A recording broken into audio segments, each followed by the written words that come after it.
Assalamualaikum warahmatullahi wabarakatuh. Jadi pada materi pada pagi hari ini adalah tentang hukum bacaan nun mati dan tanwin. Jadi sekarang pembelajarannya adalah tentang hukum bacaan nun mati dan tanwin dan mim mati. Jadi di sini dalam ilmu tajwid, ilmu yang mempelajari bagaimana membaca Al-Qur'an dengan baik.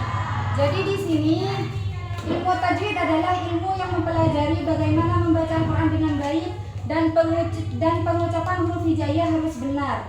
Karena pengucapan yang tidak tepat akan menghasilkan arti yang berbeda. Jadi kayak makharijul huruf, sifatul huruf itu harus sesuai dengan ilmu tajwid. Nah, jadi di sini yang pertama adalah hukum bacaan nun mati dan tanwin. Ya, jadi di sini apa maksudnya hukum bacaan nun mati dan tanwin? Yaitu adalah ketentuan membaca nun mati atau tanwin jika nun mati tersebut diikuti salah satu huruf hijaiyah. Lanjut, kemudian di sini ada macam-macam hukum bacaan nun mati. Jadi di sini hukum bacaan nun mati itu jika bertemu dengan huruf hijaiyah di sini ada 4 macam.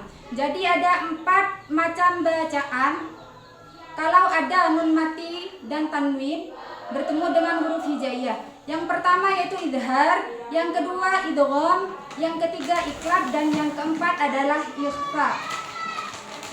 Ya, jadi yang pertama adalah kita bahas tentang idhar halqi. Jadi idhar itu artinya terang atau tampak. Jadi di sini jika nun mati atau tanwin bertemu dengan huruf halqi tenggorokan yang jumlahnya ada 6, yaitu ada hamzah, ha, ain, ha, ghin, kha.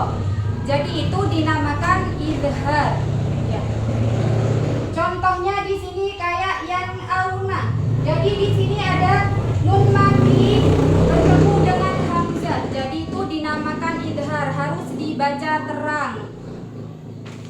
Seperti bacaannya adalah yang auna. Kemudian yang kedua contohnya adalah min ilmin, yaitu nun mati bertemu ain.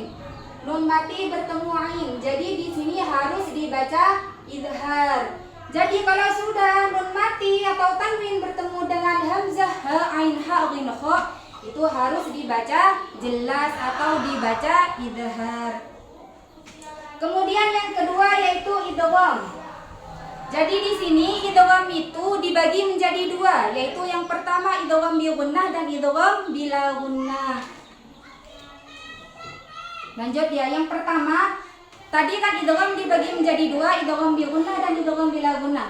Yang akan bahas sekarang adalah idgham bi gunnah. Jadi kalau idgham bi gunnah itu adalah ketika nun mati bertemu dengan 4 huruf apa saja, yaitu iya, nun, mim, dan waw. Jadi itu dinamakan idgham bi gunnah. Apa sih yang dimaksud dengan idgham bi gunnah? Idgham bi gunnah itu adalah dimasukkan dengan dengung.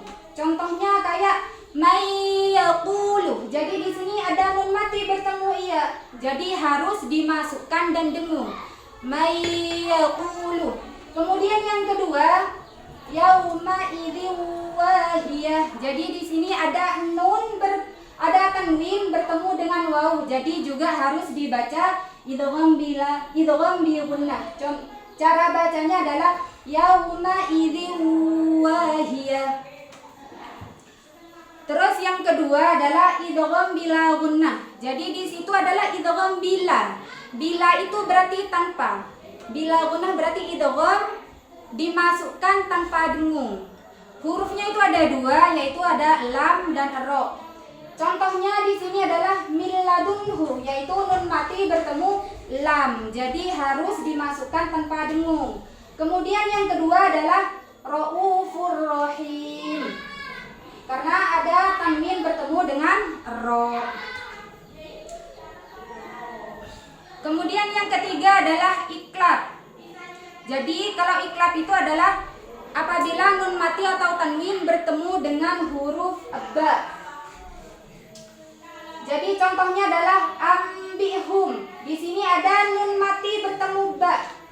Jadi dibaca ambihum. Kemudian contoh yang kedua alimun bidatin. Jadi ada tanwin dhammah bertemu dengan ba, maka dibaca iklab. Kemudian yang keempat adalah ikhfa. Jadi di sini ikhfa itu apabila nun mati atau tanwin bertemu dengan huruf ikhfa, ya. Huruf ikhfa itu ada 15. Ini ada ta, sa, jim, dal, zal, za, sa, shin, shad, dot, ta, gha, fa, qaf, kaf. Ya, jadi lebih mudahnya itu terkumpul dalam lafaz syifda sama kam jada syakhsun qad sama dun qaiban zidfitu qam dhalima. Nah, jadi itu kumpulannya macam-macamnya huruf ikhfa. Jadi di sini contohnya adalah unsurna. Nun mati bertemu shad, jadi harus dibaca samar, yaitu termasuk bacaan ikhfa. Karena di sini ada nun mati bertemu shad. Lah, di sini kan huruf ikhfa-nya shad, ya. Jadi dibaca ikhfa. Kemudian yang kedua contohnya adalah mundirun. Nun mati bertemu zal. Di sini kan ada zal, jadi termasuk bacaan ikhfa. Kemudian yang kedua adalah tentang hukum bacaan mim mati. Lah, jadi kalau tadi adalah nun mati atau tanwin, kalau sekarang mim mati. Jadi kalau mim mati bertemu dengan huruf hijaiyah itu ada tiga macam. Yang pertama adalah idhar syafawi, yang kedua ikhfa syafawi, yang ketiga adalah idgham mimi.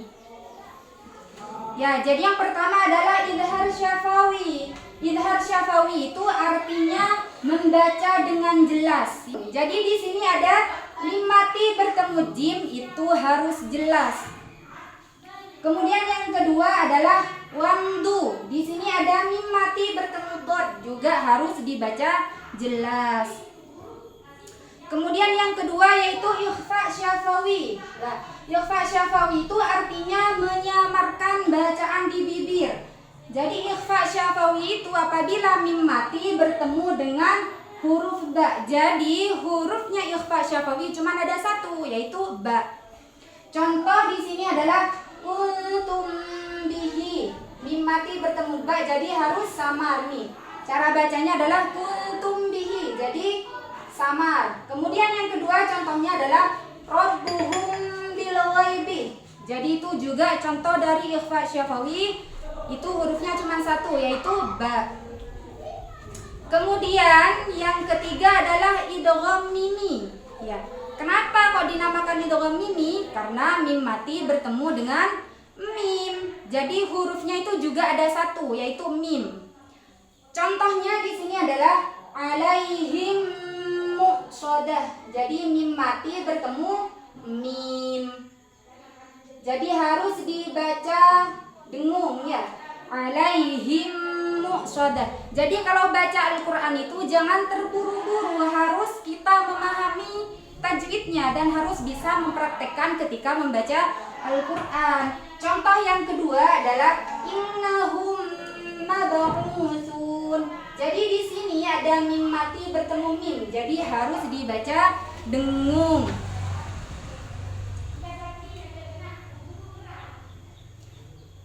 Kemudian kesimpulan dari materi ini adalah yang pertama tentang nun mati dan tanwin. Jadi di sini nun mati dan tanwin itu dibagi menjadi 4, ya. Yang pertama idhar, yang kedua idgham, yang ketiga ikhfa, yang keempat adalah iklab.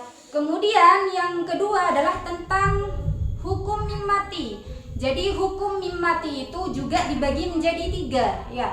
Yang pertama idhar syafawi, yang kedua ikhfa syafawi, dan yang ketiga adalah idgham mimi. Jadi secara singkatnya biar kita cepat paham, ya. Jadi di sini kalau hurufnya idhar syafawi itu apabila mim mati bertemu dengan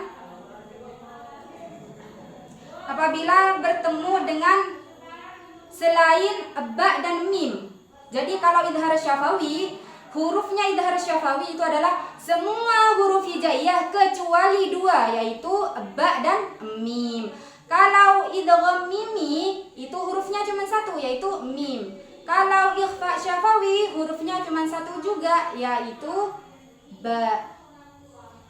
Mungkin ini penjelasan dari Bu Guru. Mungkin ada pertanyaan dari siswa-siswi, kami persilahkan. Ya sudah, kalau tidak ada pertanyaan, kami tutup.